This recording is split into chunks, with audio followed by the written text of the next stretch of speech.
Regardez-moi sous vos acclamations. Nous voulons recevoir les pasteurs Thierry en qualité de prophète de Dieu. Nous acclamons le Seigneur. Nous acclamons le Seigneur très fort. Batterie, nous les recevons.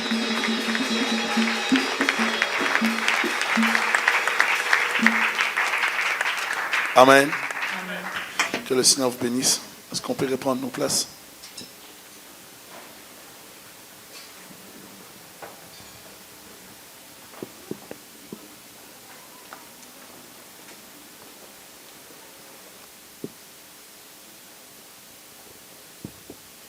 Alléluia. Est-ce qu'il y a la joie dans sa présence? Tu peux saluer la personne à gauche, à droite. On se salue. On se communique la vie. Il y a déjà la présence de Dieu. Le diable est déjà paralysé. Donc on salue la personne à gauche, à droite.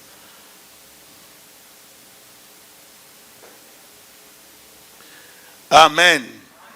Les secrets de la bénédiction, Marc 5, verset 21. Marc 5. Jésus dans la barque regagna l'autre rive où une grande foule s'assembla près de lui. Il était au bord de la mer. Alors vint un chef de la synagogue nommé Jairus, qui l'ayant aperçu, se jeta à ses pieds et lui adressa cette instance prière. Cette instance prière plutôt. Ma petite fille est à l'extrémité. Viens, impose-lui les mains, afin qu'elle soit sauvée et qu'elle vive.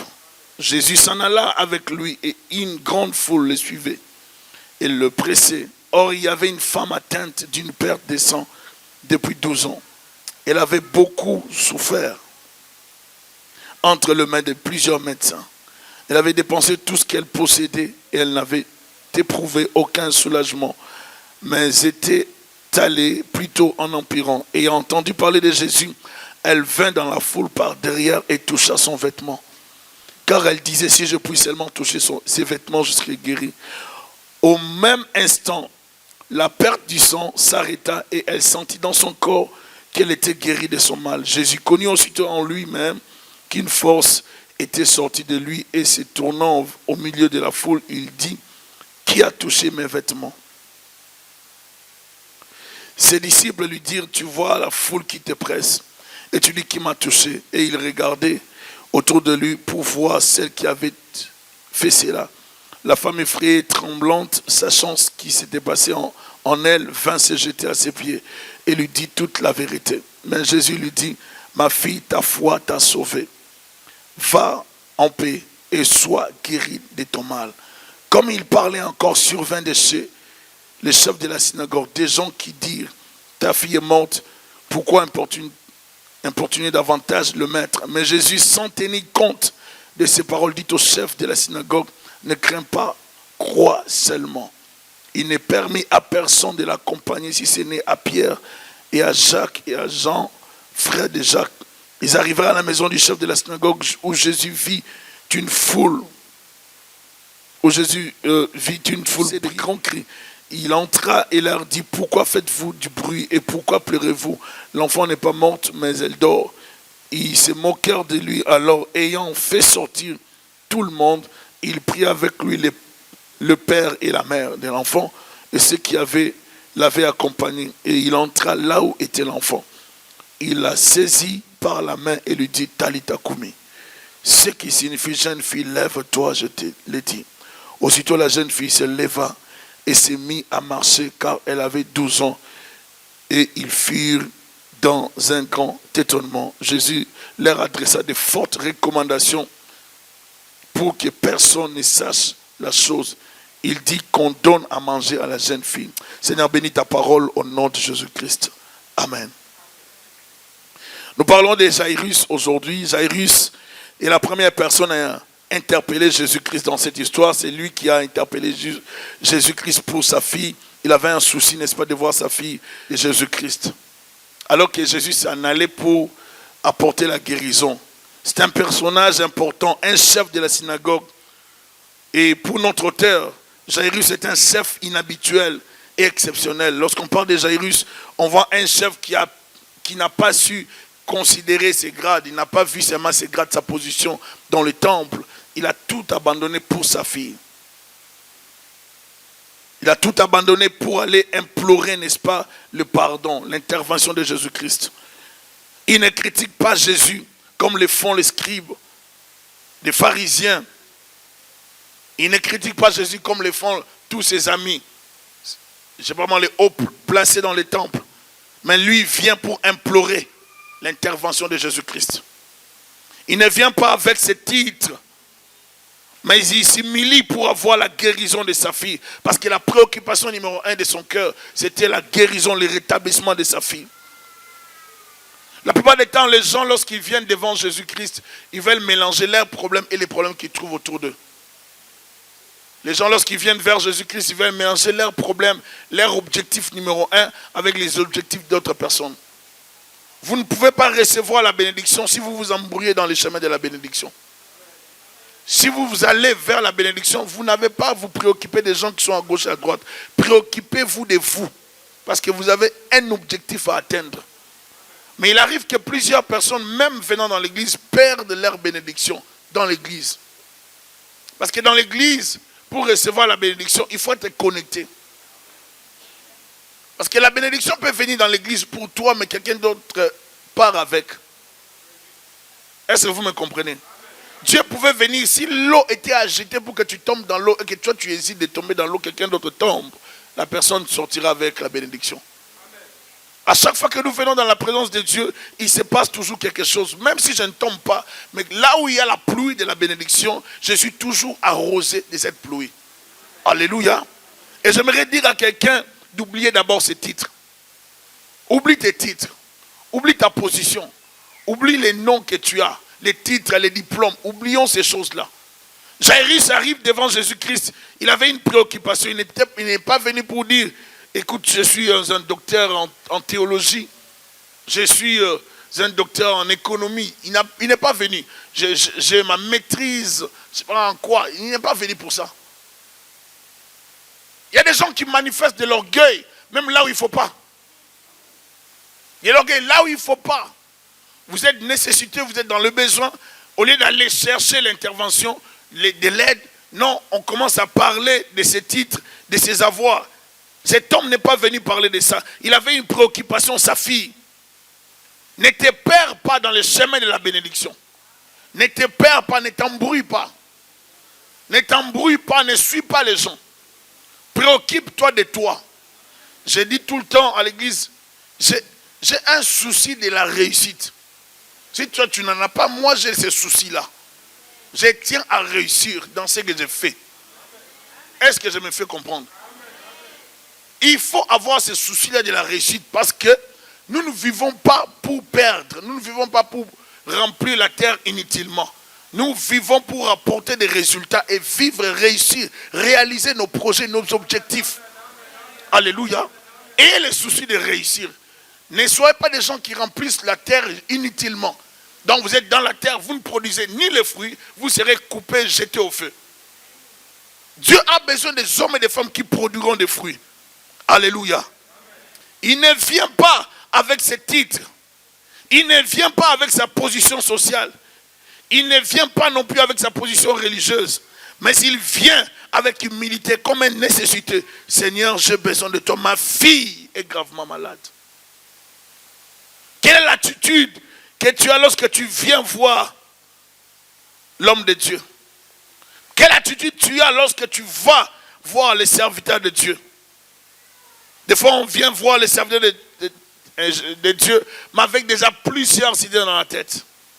J'ai reçu un jour quelqu'un qui était venu recommander pour que je prie pour un cas dans sa famille, et puis la personne vient avec sa femme. La femme, vous voyez que la femme est disposée. Mais vous voyez que l'homme est très orgueilleux. Trop rempli de lui. Il me montre, il me dit, bon, ce genre de cas, même moi-même, je peux prier pour ça. Bon, comme ma femme insistait, j'ai dit qu'elle vienne, qu'on vienne. Bon, on va voir ce que tu vas dire et ce que tu vas faire. J'ai dit, tu ne viens pas comme ça.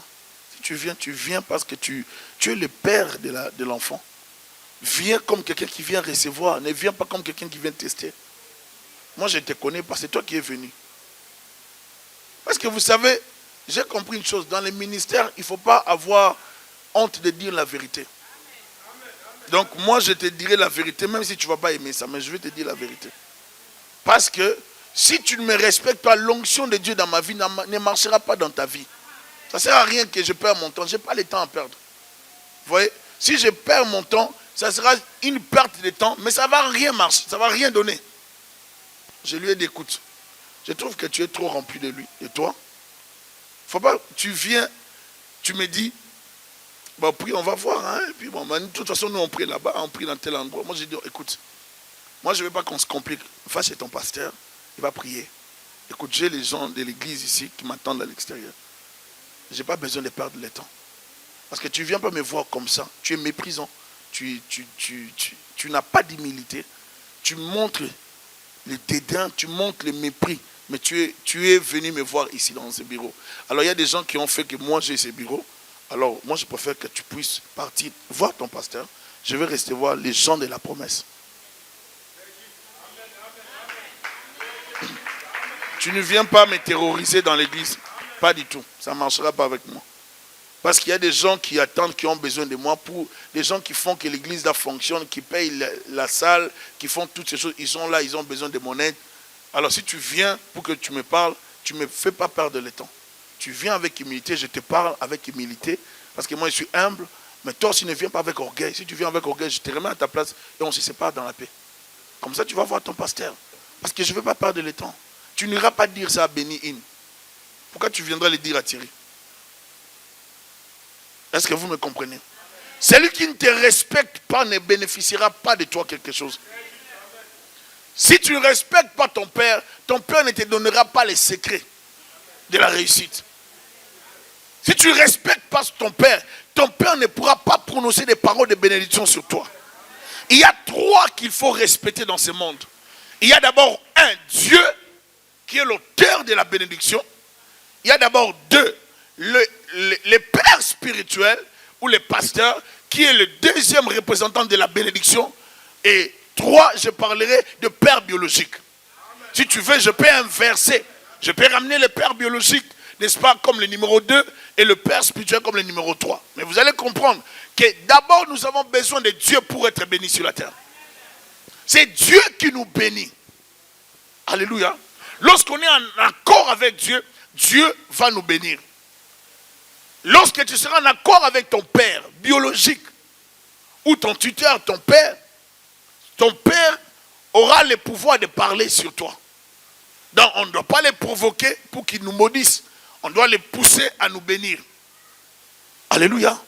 Et à chaque fois que tu fais des actes qui marqueront le cœur de tes parents, les parents prononceront des paroles de bénédiction. Amen. Alors si ton père te bénit, tu es vraiment béni.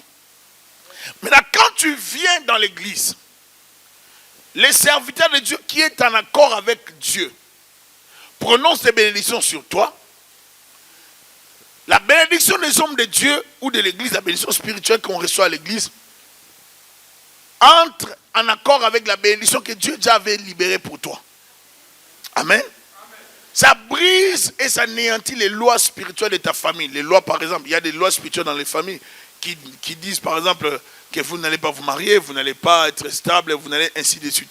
Vous connaissez toutes ces choses spirituelles. Alors, les bénédictions de l'église, des hommes de Dieu, viennent pour libérer nos vies de toutes ces lois. Ça vient briser ces lois et nous libérer, nous faire entrer dans notre destinée. Alléluia. J'aimerais dire que vous avez besoin de cette bénédiction. Nos pères spirituels peuvent nous introduire dans la malédiction et nos pères physiques peuvent nous introduire dans la malédiction. Lorsque le père spirituel arrive, il arrive avec la bénédiction. C'est pour cela qu'il faut être en accord avec les pères spirituels. Alléluia. Très important, c'est une source de bénédiction. Alors, fin de la synagogue, le chef de la synagogue nommé Jairus, qui l'ayant aperçu, se jeta à ses pieds. Regardez l'attitude de cet homme. Il vient pour sa fille. Un chef de la synagogue, un chef, je peux dire, d'une église, il vient vers un autre serviteur de Dieu. Il ne vient pas avec ses titres, il se jette à terre. Il se jette à terre. Il oublie sa position religieuse. Il oublie sa gloire, la considération qu'il a dans la synagogue. Il savait que les gens les connaissaient. Il dit, ici j'ai besoin que ma fille soit rétablie. Je n'ai pas besoin de mes titres là. J'ai besoin que ma fille soit guérie. Il vient se jeter à terre. Une position d'humilité qui attire toujours l'intervention de Dieu, qui oblige Dieu à intervenir. Plusieurs personnes ratent la bénédiction à cause de l'orgueil. Vous arrivez là où il faut bénéficier de la guérison, de la bénédiction de Dieu. Vous gonflez comme si vous voulez vous éclater. Plusieurs personnes ratent la bénédiction. Au lieu de chercher la bénédiction, ils veulent chercher des problèmes. J'aimerais dire une chose, bien aimé. L'église du Seigneur est la cible du diable. Le diable ne combattra que le chrétien. Il ne peut pas combattre les gens qu'il contrôle. Il nous combat nous. Et il nous pousse, nous, à nous déconnecter toujours de la source de bénédiction. Il va toujours nous pousser, nous, enfants de Dieu, à nous déconnecter de la présence de Dieu, de l'église, des hommes de Dieu, afin de nous disqualifier dans la marche vers la bénédiction. Alléluia. Amen. Première des choses, jette-toi par terre. Humilité. Tu ne peux pas entrer dans la gloire sans l'humilité. L'humilité précède la gloire. Si tu veux aller dès l'avant, attirer la faveur de Dieu dans ta vie, tu dois être humble. Dans l'église, il faut s'oublier. Dans l'église, il n'y a pas question d'âge. Dans l'église, il n'y a pas question de titre. Dans l'église, on doit se respecter.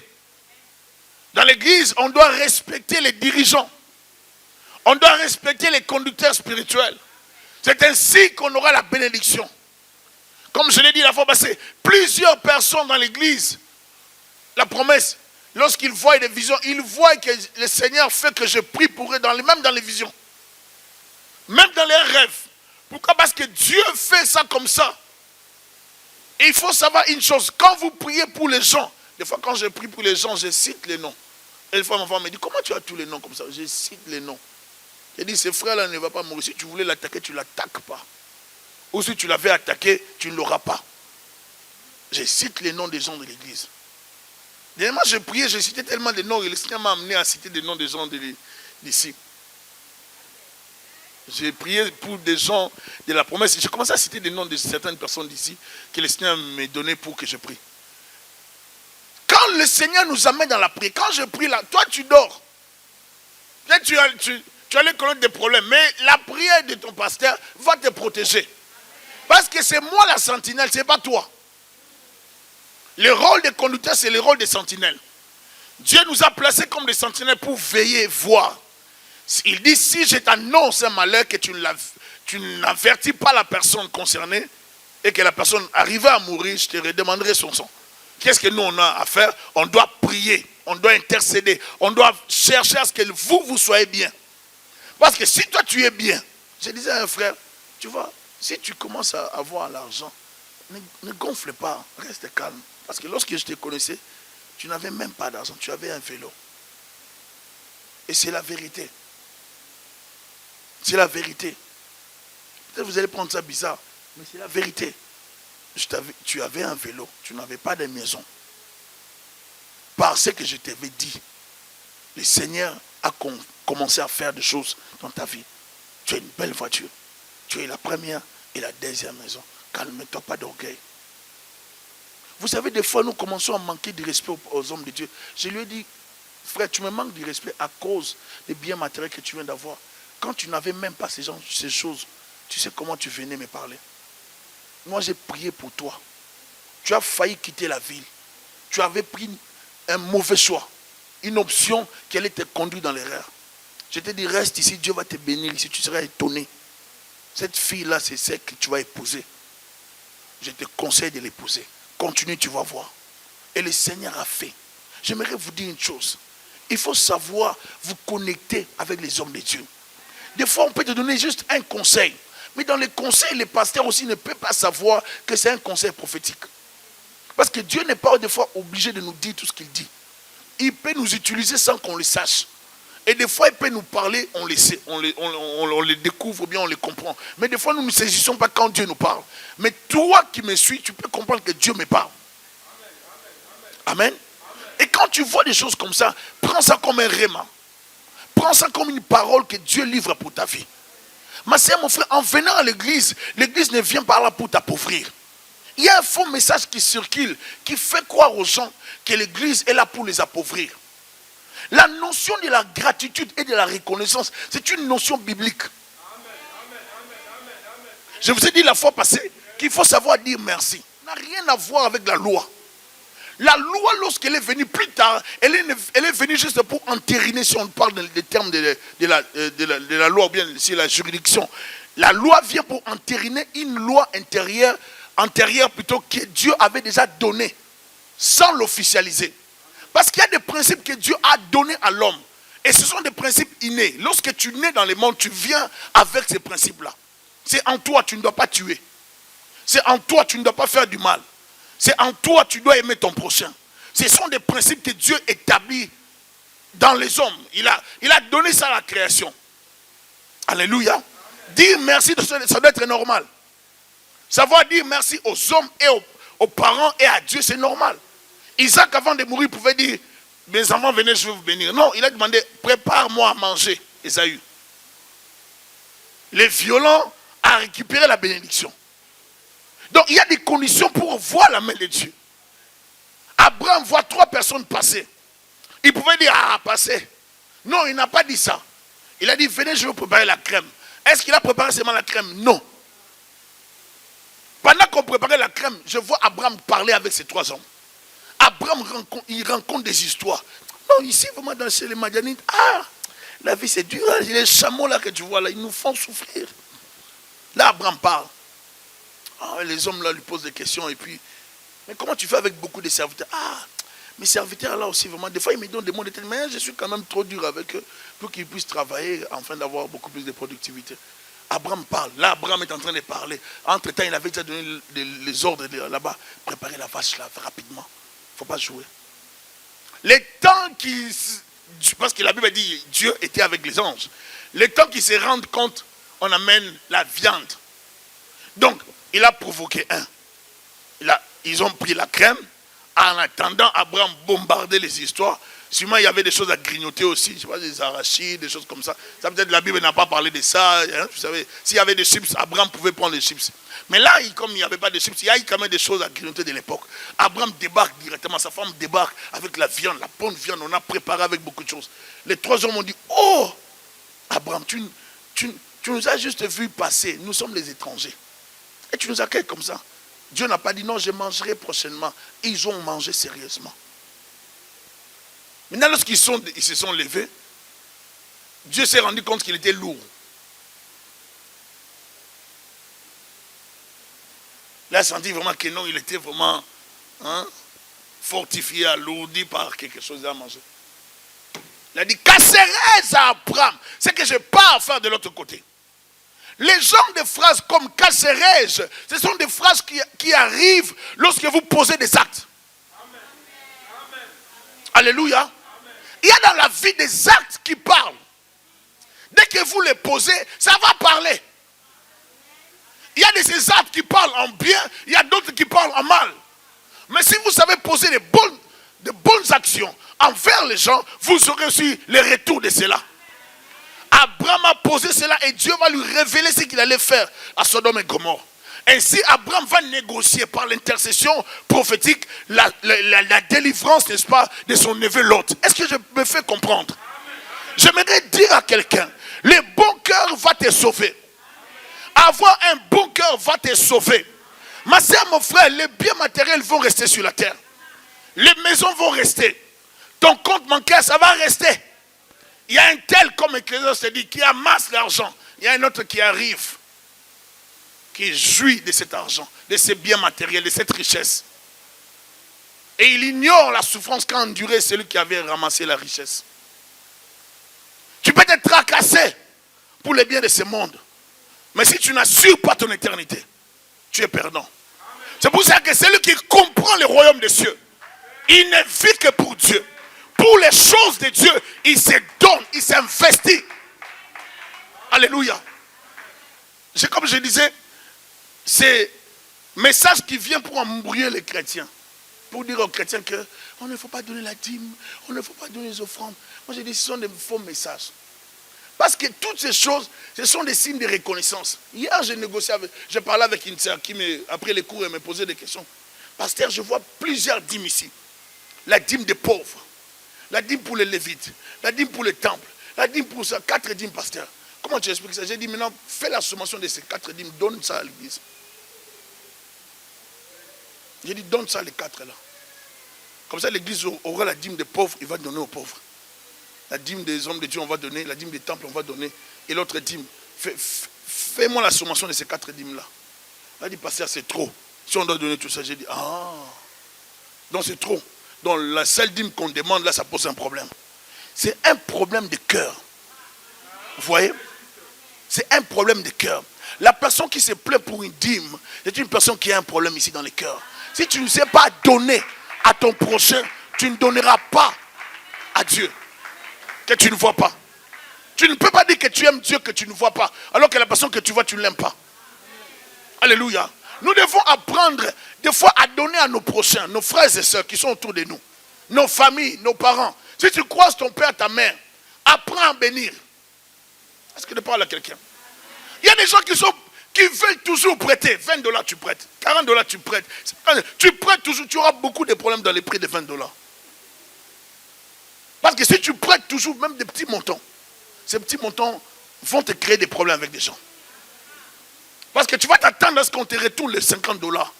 Comme la personne ne va pas te retourner les $50, vous aurez des problèmes. Alors oubliez ça. Moi j'ai dit, je ne vole plus dans ces niveaux-là. Il y a quelqu'un qui va croire que je vole ça maintenant. Non, je ne vole pas là. Ce n'est pas mon niveau. Quand je te donne, je te donne. Si tu vas me rembourser, je ne me fais pas de soucis de ça. Parce que ça va vous créer des problèmes. Ayez le cœur de partager. Ayez le cœur de donner. Pas seulement à l'église. Envers toute personne qui t'a fait du bien dans la vie. Envers tes parents. Ayez le cœur de donner. Est-ce que je me fais comprendre? Plusieurs personnes ne considèrent pas cela. Mais vous devez savoir, le secret de la bénédiction, c'est dans la semence. Et on ne peut pas récolter autre chose. Si tu sèmes, n'est-ce pas, les grains de maïs, tu n'auras pas les grains, je sais pas moi, de haricots, tu n'auras pas ça, tu auras les grains de maïs. Tu récolteras selon ta semence. Il faut apprendre à s'aimer. Il faut apprendre à faire du bien aux gens. Il faut savoir bien vivre avec les gens qui sont autour de vous. Est-ce que je me fais comprendre? Parce que la vie nous réserve toujours des surprises. Il y a des bonnes surprises, il y a des surprises aussi désagréables. Moi, j'aimerais vous encourager à vivre et à provoquer des surprises agréables. Tu veux voir Dieu bénir ta vie, tu dois savoir vivre autour des gens.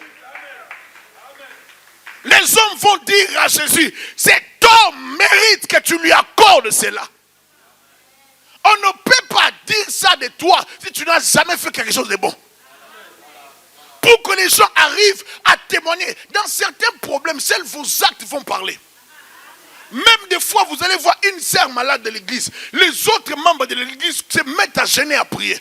Parce que c'est votre sœur, vous la connaissez. Vous savez comment est-ce qu'elle vit avec vous. Vous savez comment est-ce qu'elle vous parle. Vous savez comment est-ce qu'elle est bonne. Vous savez comment est-ce qu'elle a un cœur. Vous savez comment est-ce qu'elle est impliquée. On dit, on ne fait pas peur de notre sœur.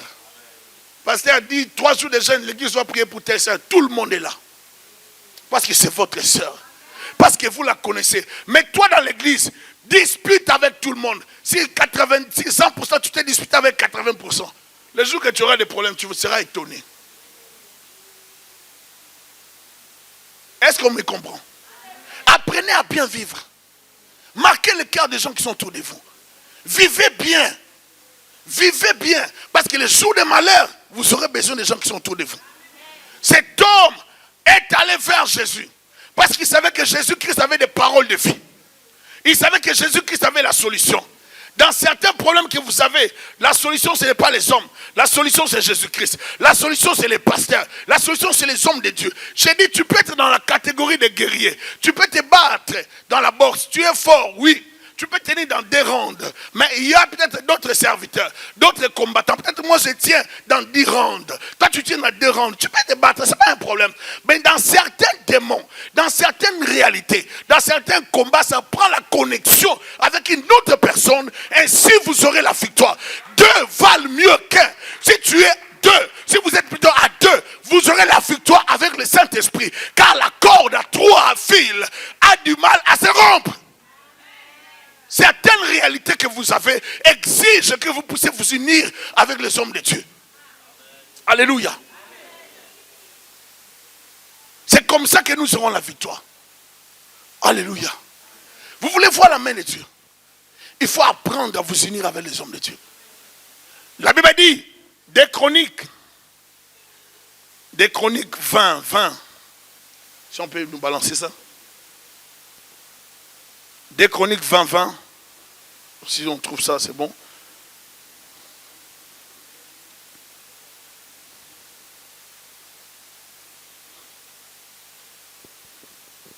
Le lendemain, ils se mirent en marche de grand matin pour le désert de Tekoa. À l'heure de pas, Josaphat se présenta et dit, écoutez-moi Judas et habitants de Jérusalem, confiez-vous en l'Éternel, votre Dieu, et vous serez affermis. Confiez-vous en ses prophètes et vous réussirez. C'est très important. Confie-toi à l'Éternel, tu seras affermi. Confie-toi à ses serviteurs, les prophètes, et tu réussiras. Tu veux réussir, tu veux aller de l'avant. Apprends à te confier aux hommes que Dieu a établis auprès de toi, afin qu'ils soient un canal de bénédiction pour ta famille. Il était un chef religieux, mais il croyait à Jésus-Christ. Il dirigeait la synagogue, mais il était aussi disciple de Jésus-Christ. Jésus-Christ avait plusieurs disciples, mais qui ne les suivaient pas. Nicodème vient le voir dans Jean chapitre 3. Il dit, nous savons. Il dit, nous savons que tu es le docteur qui vient de Dieu. Nous savons. C'est-à-dire, il y avait plusieurs personnes qui croyaient en lui, mais qui hésitaient de les suivre. Parce qu'ils avaient peur des représailles. Parce qu'il y avait une loi qu'on avait établie, que toute personne qui suivrait Jésus-Christ allait être exclue, chassée du temple. Alors plusieurs personnes, par peur d'être chassées du temple, ne voulaient pas se prononcer publiquement pour Jésus-Christ. Seigneur Jésus-Christ. Ils ne voulaient pas. Et Jésus-Christ vivait avec ces gens qui les suivaient et avec des femmes de distinction qui l'accompagnaient pour soutenir son ministère. Des fois, j'entends les gens dire, oh, dans les églises, là, on demande beaucoup d'argent aux femmes, dans les églises. Mais vous savez que même le Seigneur Jésus-Christ avait des femmes de distinction. Parce que je ne vais pas parler de ça aujourd'hui. Les gens qui ont fait que le ministère de Jésus soit un ministère soutenu, il y a fort, mais il y avait des femmes qui l'accompagnaient. Il faut lire ça dans Jean. On les appelle des femmes de distinction qui soutenaient le ministère de Jésus-Christ. Alléluia. Jairus aborde le Seigneur dès qu'il touche la terre. Un chef religieux qui avait la foi, un conducteur spirituel appelé Jésus, mais qui n'était pas dans les Sanhédrins. Il a, n'est-ce pas, la foi à une personne qui n'était pas membre du Sanhédrin. Il ne se gêne pas de déranger Jésus malgré sa position ecclésiastique. Il ne se gêne pas d'aller auprès de Jésus malgré sa position de l'église. Il dit, j'ai besoin de toi. J'aimerais vous dire aujourd'hui, lorsque vous avez besoin de Dieu, ne venez pas avec l'orgueil. J'ai vu mes parents nous amener à gauche et à droite parce qu'ils cherchaient la délivrance. J'ai vu mes parents nous amener dans des rivières vers 21h pour qu'on nous baptise minuit par des gens qu'on appelle dans mon pays les apôtres, les babas, les gens qui se rasent la tête pour qu'on puisse prier pour nous. J'ai vu nos parents nous amener dans les églises de Pévalongo, les gens de l'esprit, pour qu'on puisse nous délivrer. J'ai vu nos parents nous amener dans les églises de Malemba pour qu'on puisse nous aider. J'ai vu nos parents nous amener dans plusieurs églises pour qu'on cherche la libération, la délivrance de la famille. J'ai vu nos parents nous amener. J'ai connu plusieurs églises, parce qu'on cherchait la solution. On vivait des mystiques au quotidien chez nous. La sorcellerie, c'était une façon de vivre. On recevait des gens, mais on ne savait pas, il y avait des sorciers qui venaient à la maison pour opérer. J'ai vu des gens venir chez nous pour nous tuer. Un jour, on a envoyé un cousin à mon père à la maison, demander de l'argent. Or, dans la sorcellerie, c'était arrêté que si papa ne donnait pas l'argent ces jours-là, il allait mourir. Suivez-moi très bien. Il vient, il demande l'argent à papa. $10. Et bizarrement, papa avait $10, il lui a donné $10. Alors, papa voulait aller au travail. Il y a eu un coup de foudre. Ça a embrasé la voiture, ça l'a propulsé vers la maison. Il était projeté à terre, il a failli mourir, mais il n'a pas été tué. Ça a brûlé, détruit la voiture. Après, une autre tante va venir pour lui dire, ah, Eli, toi tu as de la chance, hein, parce que ces gens l'avaient arrêté dans leur mandat de te tuer. Tu sais, si tu n'avais pas donné les $10 là, ton cousin là, tu allais mourir, Eli. Tu as de la chance. Les bonnes actions, ça parle. Il y a des actes qu'il faut poser dans la vie. Savoir vivre. Ça parle. Ça, j'étais encore petit, je ne peux pas oublier ça. J'étais petit à l'école première, deuxième, primaire, c'est pas là. Il allait mourir. Imaginez qu'il soit mort à cette époque-là. Qu'est-ce qu'on allait devenir? Mais cet acte qu'il avait posé nous a sauvés. Alléluia. Il y a de ces choses qu'il faut savoir poser dans la vie. Il y a de ces choses qu'il faut savoir faire. J'aimerais vous dire aujourd'hui, Jairus est allé vers Jésus avec une mission. Ramener Jésus à la maison. Il arrive en chemin. Il y a une femme qui s'interpose, qui arrête les cortèges. Elle dit, moi je ne peux pas te laisser passer comme ça pour aller voir cette fille-là. J'ai aussi besoin de toi. Dès qu'elle arrête Jésus, Jésus guérit la femme. La femme est guérie, les témoignages commencent. On arrête Jésus. Ah, Jairus découragé, on vient lui dire, ta fille est morte. Laisse le Jésus-Christ, ne l'importune plus. Jésus va dire, la Bible dit, sans tenir compte de leurs paroles. Il y a des gens qu'il ne faut pas écouter lorsque vous êtes sur le chemin de votre destinée. Il y a des gens qu'il ne faut pas suivre. Si je dirais autrement, ce n'est pas tes tomates. En d'autres termes, ce n'est pas tes piments. Ce n'est pas tes carottes. C'est mon problème. C'est mon argent. Je sème ça pour ma maison. Je sème ça pour mes enfants. Je sème ça pour ma famille. Je sais pourquoi je donne. Je sais pourquoi je le fais. Je le fais pour ma destinée. Je le fais pour mes enfants. Si toi, sorcier, tu viens les attaquer, j'ai déjà bâti des hôtels pour leur vie. Parce que je sais des actes que je pose. Ce sont des actes qui vont parler pour la destinée de mes enfants. Est-ce que je parle à quelqu'un? Il est venu pour sa fille. Qui d'entre nous aimerait perdre son enfant? Qui aimerait perdre son enfant? Je peux voir la souffrance de mes parents lorsque mon grand frère Jean-Claude était mort. En 95. Il venait de totaliser 25 ans, 26 ans, 25 ans. Juste un jour après, il est mort. Il n'était pas malade, il était en bonne santé. Mais je viens de vous dire que les combats qu'on avait dans la famille, ce n'étaient pas des combats de blagues. C'était des combats de haut niveau. Chez nous, c'était des problèmes et des problèmes. C'est pour ça que moi, comme je suis là, tu ne peux pas venir me dire, oh non, on a appris que tu as fait ça. On a appris que tu vis dans les péchés. Je vais me moquer de toi. Je vais me moquer de toi parce que là où Dieu nous a ramassés, les combats que nous avons connus dans notre famille, si j'ose blaguer, je pars. Alors vous pensez que moi j'ai envie de partir? Non, je n'ai pas envie de partir. J'ai mes petits-enfants qui sont encore là, ils ont besoin de moi et puis je vais vivre. Oh. Regardez, vous trouvez ça charnel là? J'ai besoin de vivre. Mais ce que vous trouvez de charnel là, c'est ce que Dieu nous a donné. On dit amen. Dieu nous a donné la vie pour qu'on soit dans la joie, n'est-ce pas? Alors moi j'ai besoin de vivre. Je n'ai pas besoin de laisser ma femme. C'est pour ça que s'il faut gêner, gêne. S'il faut prier, prie. S'il faut venir à l'église le matin, viens le matin. Cherche la face de Dieu. Mais j'aimerais dire aujourd'hui à quelqu'un, si tu te comportes comme tout le monde, tu auras les résultats comme tout le monde. Tu dois sortir de la route de tout le monde. Tu dois te démarquer de ton voisin. Tu dois faire les choses selon toi. Nous ne voulons pas des gens qui fonctionnent dans la masse. Des gens qui attendent. J'aimerais dire ceci. Je l'ai dit l'autre fois. Si une femme met au monde, arrêtons ces histoires-là à l'église où $10. Moi, j'ai donné mes $10 là-bas à la certaine. Moi, je ne dis pas qu'on doit faire ça ici. Je dis, moi, là-bas, j'ai interdit ça. J'ai donné mes $10. L'autre aussi vient avec ses 5. Moi, j'avais que $5. J'ai dit, non. Nous profitons beaucoup. Même les problèmes qu'un seul peut résoudre, il faut qu'on se réunisse pour $100. Moi, des problèmes comme ça, je ne veux pas de ça.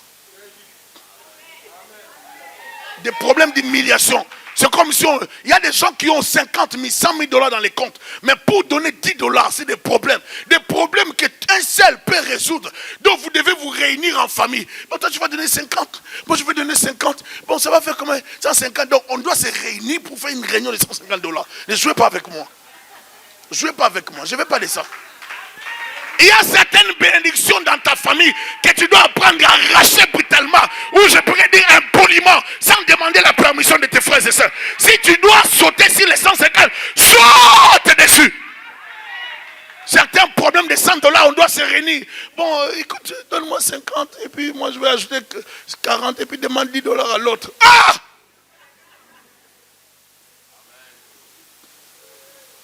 Arrêtez! Un oncle, une tante appelle en Afrique. Elle demande $200.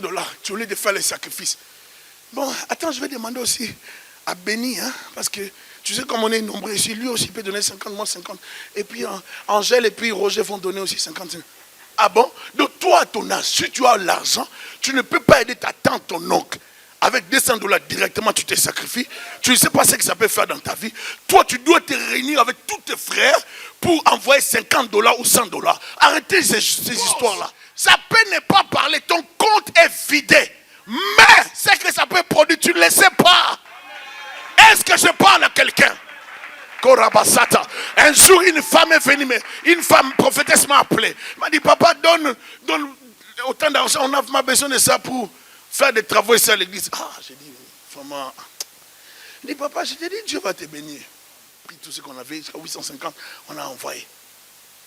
Dès qu'on a envoyé, 2 semaines après, une jeune fille m'a appelé. Dis d'abord jeune. Vous savez, les appels des jeunes, c'est pas vraiment. Mais dès qu'elle m'appelle, le Saint-Esprit m'a mis à cœur. Au lieu de la recevoir au bureau, j'ai dit non, viens à la maison. Je te donne l'adresse, viens chez moi. Mais dès qu'elle vient à la maison, quand tu la vois, tu vois que c'est une jeune fille. Mais l'enveloppe qu'elle avait amenée, c'était multiplié x 4. C'était tellement. Alors, j'ai pris l'argent. Je voulais acheter une caméra de $4 000 et quelques. J'ai dit, comme tu me donnes là, si regarde l'argent que tu me donnes, comme j'aime bien les matériels là, j'ai dit, je prends cet argent directement. Caméra. Directement l'ozo, caméra. Est-ce que je me fais comprendre? J'ai sémé et le Seigneur m'a donné directement. Alléluia. J'aimerais dire à quelqu'un aujourd'hui, il faut apprendre à s'aimer. Il y avait un homme qui avait programmé sa mort. Lui, pour lui, il allait mourir. Il a réservé sa tombe. Tout était arrêté là où on devait l'enterrer. Riche qu'il était, il avait bien programmé les choses. On a arrêté l'homme qui a apporté la guérison. Jésus-Christ. Et cet homme était je ne sais où. Il a sa tombe, il a programmé ça. J'aimerais dire aujourd'hui à quelqu'un, il y a des choses que vous avez programmées qui ne sont pas dans la volonté de Dieu. Alléluia. Cet homme, d'abord Jairus avant de finir, avait prévu, n'est-ce pas, que Jésus arrive chez lui. Mais quand Jésus arrive, les gens se moquaient de Jésus. Jésus prend seulement 2 de ses disciples, Jean et Pierre, et le père et la mère de l'enfant. Il prend les autres personnes, il les sort de l'environnement. Dans la chambre des miracles, il ne faut pas introduire tout le monde. Il y a des gens qu'il ne faut pas introduire dans votre sphère de la délivrance. Dans certains processus de la guérison, du mariage, de la restauration, il y a des gens qu'il faut sortir. Bimi, ça y est, sors-les! Ils vont te retarder, ils vont empêcher Dieu d'agir. Même Jésus-Christ, le Fils de Dieu, a sorti toutes ces personnes qui pleuraient parce que c'était des gens distraits, des gens qui allaient amener d'autres problèmes. Les soucis dans la chambre des miracles, ça prend des gens qui sont connectés au maître pour produire des résultats. Il était dans la chambre des miracles. Il a dit, Talita Koumi, jeune fille, lève-toi. Tu n'es pas destiné à la mort. J'ai dit que tu n'es pas destiné à la mort. Il y a des gens qui te pleurent déjà. Il y a des gens qui t'enterrent déjà. Il y a des gens qui pleurent, qui se lamentent. Je suis venu te dire que tu ne mourras pas. Non, je répète que tu ne seras pas enterré. Je viens arrêter le cortège de la mort.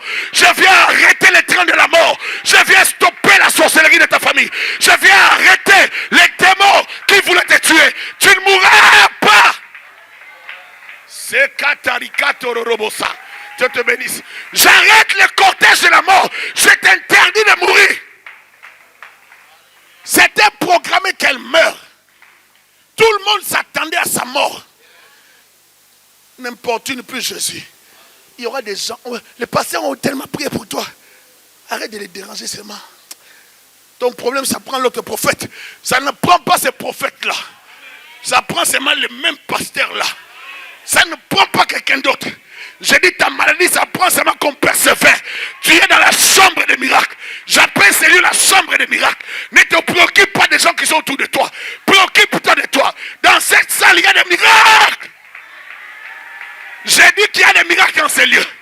Il y a des femmes qui vont se marier. Il y a des femmes qui mettront en monte. Il y a des hommes qui vont se marier. Il y a des gens qui vont acheter des maisons. Je les libère le papier. Je libère la guérison des sida, la guérison des diabètes, la guérison des stérilités. Je les libère. Reçois ce que tu as prévu pour toi. Reçois ton mariage.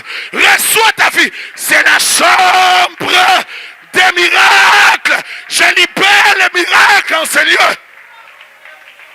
Que le Seigneur t'accorde le mariage, qu'il t'accorde la restauration, qu'il t'accorde la bonne santé, qu'il puisse te guérir des maladies de os, des problèmes de tension, des problèmes d'arthrite, qu'il puisse te rétablir au nom de Jésus. C'est la chambre des miracles. Ce lieu est un lieu redoutable, Katabayasa. C'est la chambre des miracles. Ce lieu est un lieu redoutable. Ici, il y a Jésus. Il y a la gloire de Dieu en ce lieu. Ma sœur, toi, je te vois en Chine. Sakotarabasa. Je vois des conteneurs avec ton nom. Mais Kotayasi Karabaska. Mais le Kopotayaska. Mais le problème, c'est que tu ne sais pas. Parce que tu es distrait et Katorobosata. Tu rêves tellement beaucoup. Et tu dépenses l'argent pour rien. Tu perds l'argent. Le Pokoramasata. Je les libère dans ta vie. Reçois. Reçois cela. Reçois. Mayosata Rabasa. Elle vient de là. Elle vient de là. Elle vient de là. Ça, c'est fort, ça. Elle vient de la Chine, là. Est-ce qu'on peut acclamer le Seigneur pour cela? Moi, je lui... Écoutez-moi bien. Jairus a appelé Jésus. Il est venu dans sa maison pour la restauration de sa famille.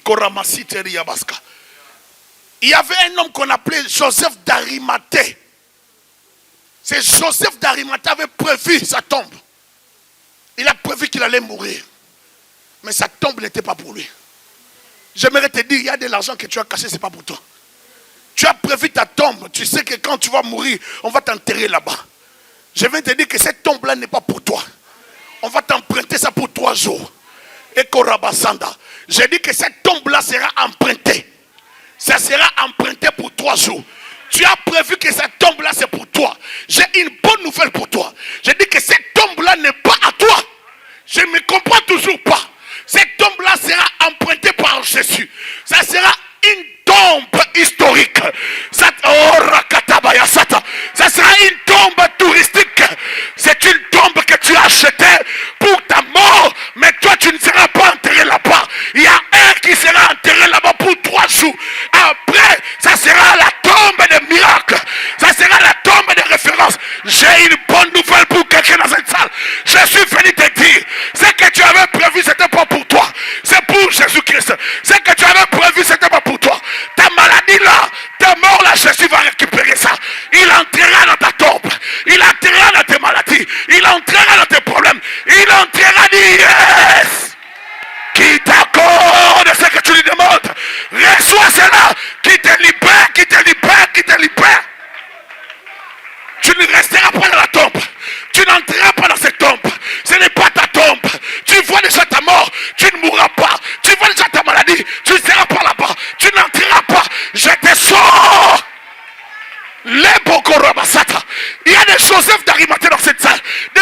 prévu des choses, mais c'est pour le maître.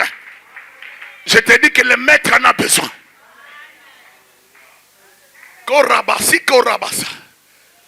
Je dis le maître en a besoin. Lève-toi là où tu es.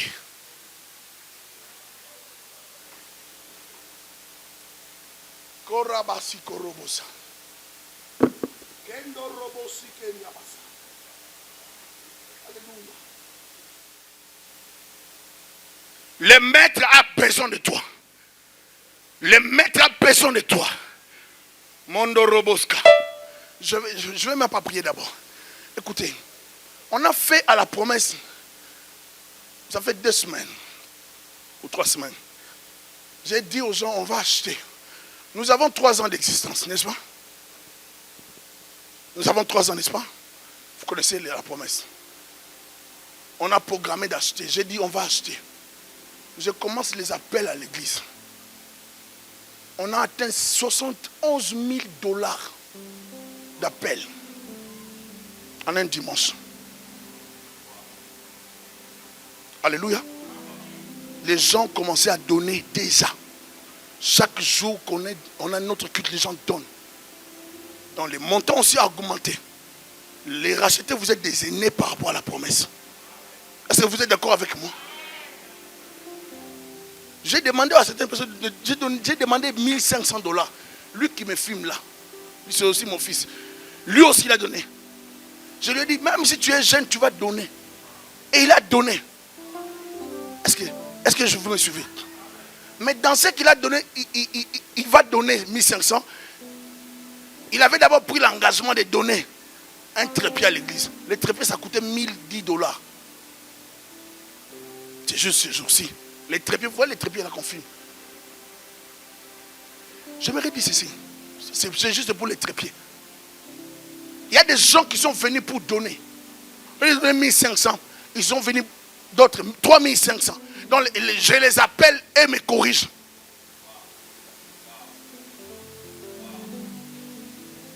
Il y en a d'autres qui sont venus pour donner 2500. D'autres 3000 $. Jeunes comme parents. Tu as prévu que c'est tombé pour toi. Ma robo sakarabaska. Ma soeur, il faut beaucoup prier. Parce que le Seigneur me dit que tu avais beaucoup hésité. Tu as beaucoup hésité, tâtonné. Il fallait déjà que tu commences. Il fallait déjà que tu commences. Parce que tu iras très loin dans les affaires. Et tu es parmi les partenaires de cette église.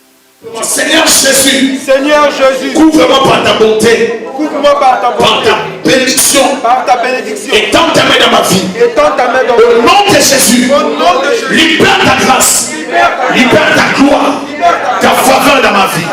Dans les noms puissants de Jésus-Christ de Nazareth.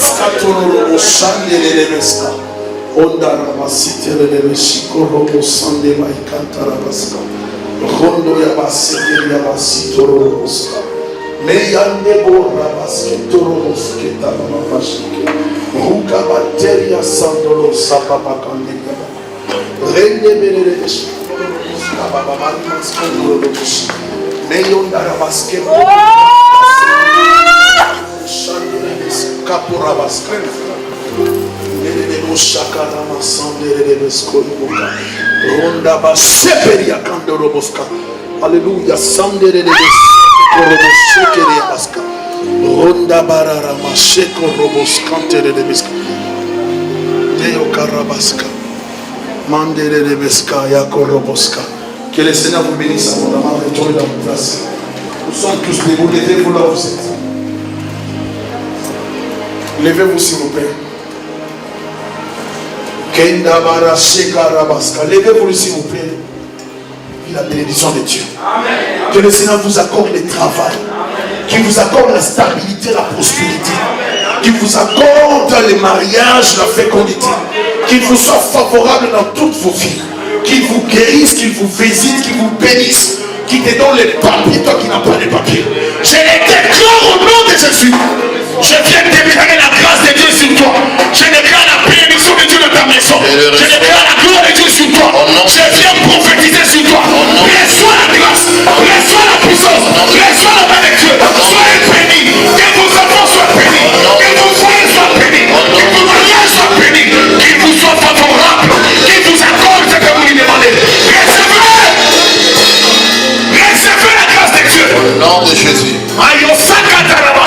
Alléluia. Qui t'accorde ce que tu lui demandes. Au nom de Jésus.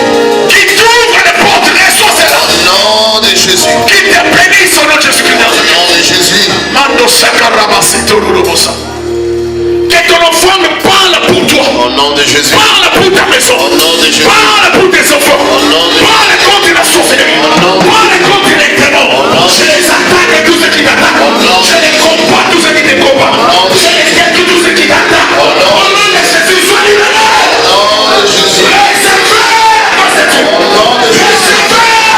Qui te touche. Au nom de Jésus. Qui te libère. Au nom de Jésus. Qui te touche. Au nom de Jésus. Qui te libère. Au nom de Je Jésus. déclare la gloire de Dieu. Au nom de Je Jésus. déclare la paix de Dieu. Au nom de Soyez Jésus. bénis. Au nom de Jésus. Soyez bénis. Au nom de Jésus. Soyez bénis. Au nom de Jésus. Soyez bénis. Au nom de Je Jésus. t'ai béni en ce jour. Au nom de Je Jésus. t'ai béni en ce jour. Au nom de Je Jésus. t'ai béni en ce jour. Au nom de Jésus. Et sois pris la queue. Au nom de Sois la tête. Au nom de Et Jésus. sois pris en bas. Au nom de Sois Jésus. en haut. Au nom de Je Jésus. t'ai béni en ce jour. Je t'ai béni. Au nom de Je Jésus. t'ai béni. Au nom de Je Jésus. t'ai béni. Au nom de Jésus. Recevez la bénédiction. Au nom de Jésus. Recevez la bénédiction. Au nom de Jésus. Recevez la bénédiction. Au nom de Jésus. Reçois. Protégez là-bas. Quelle abasakatarabasa. Recevez la bénédiction. Protégez là-bas. Recevez la bénédiction. Aidez-nous s'il vous plaît là-bas, frère Josué.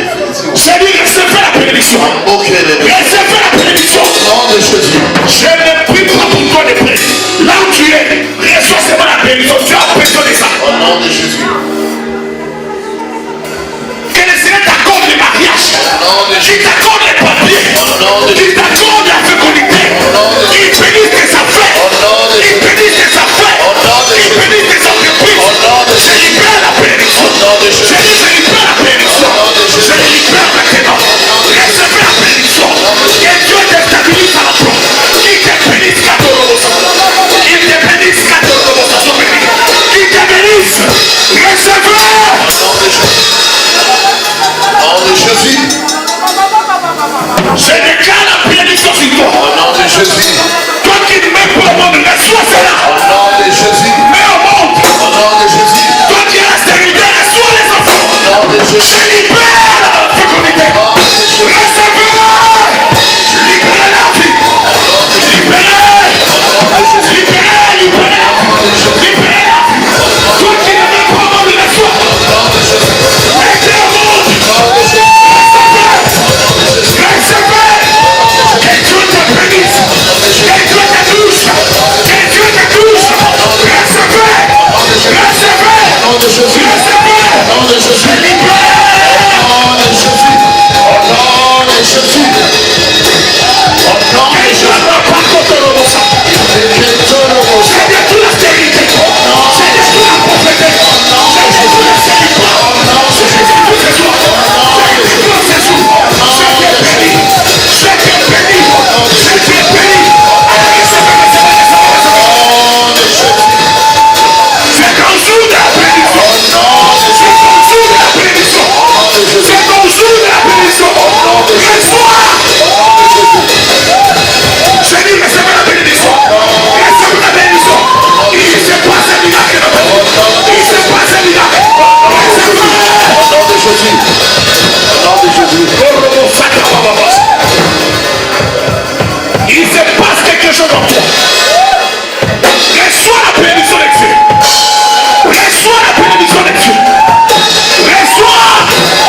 Soyez guéris. Soyez guéris. Que le Seigneur vous accorde la bénédiction. Au nom de Jésus. Il vous arrose. Au nom de Jésus. Il vous bénisse. Au nom de Il Jésus. vous bénisse. Au nom de Il Jésus. stabilise vos mariages. Au nom de Jésus. Je chasse les divorces. Au nom de Jésus. Je chasse les chèques. Au nom de Je Jésus. chasse les célibats. Au nom de Jésus. Je chasse la stérilité. Au nom de Jésus. Je les chasse. Au nom de Jésus. Je les chasse. Au nom de Jésus.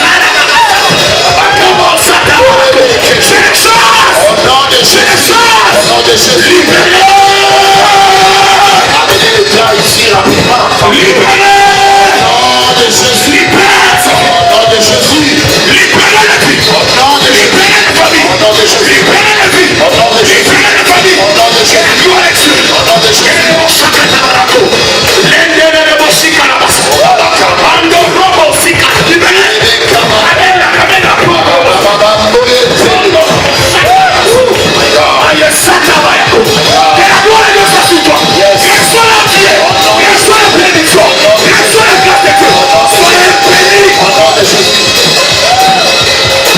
Au nom de Jésus. Je déclare que la sorcellerie n'a pas de pouvoir sur toi. Que les diables n'ont pas de pouvoir dans ta famille. Que tes enfants sont protégés.